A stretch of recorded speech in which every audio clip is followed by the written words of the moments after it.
So I just want to talk a little bit. You mentioned a few speed bumps along the way in terms of the build. Can you just elaborate on those? What things didn't go to plan quite according to plan? So because when I bought the building and when we'd started the refurb, it was a commercial building and it was operating as a gym.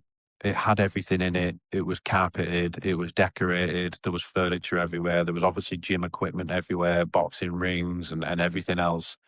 Um, so then when we stripped it all back, we'd started to notice some real structural issues.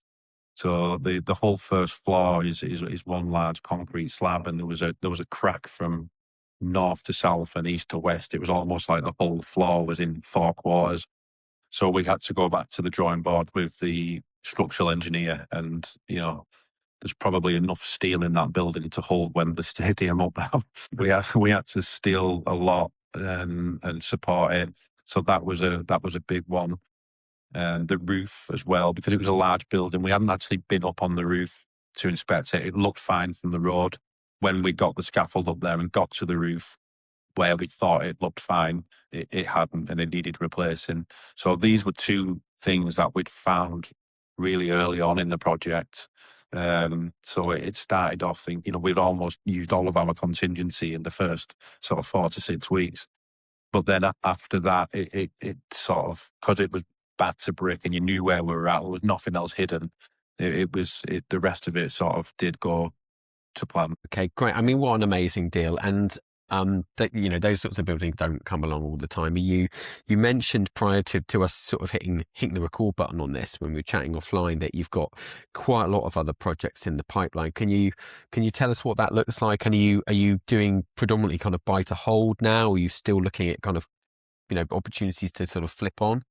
Yeah, so mainly holding is the primary strategy. The Dirty Duck job was a flip, which was it's been a bit of a one-off compared to the rest of the portfolio, to be honest.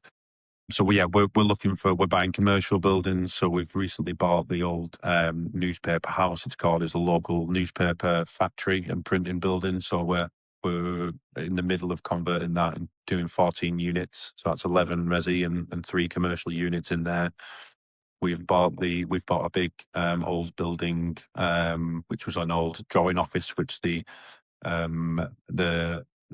shipbuilding company that I mentioned before, who's building the submarines for our Navy, it was one of their old drawing offices. We've just got plans going in to put 26 apartments in there. And we're doing an office block where we're going to be putting some office spaces in another building. So yeah, we're really active at the minute with the commercial to ready type stuff. Success leaves clues. Discover what the pros do differently at ypn.plus.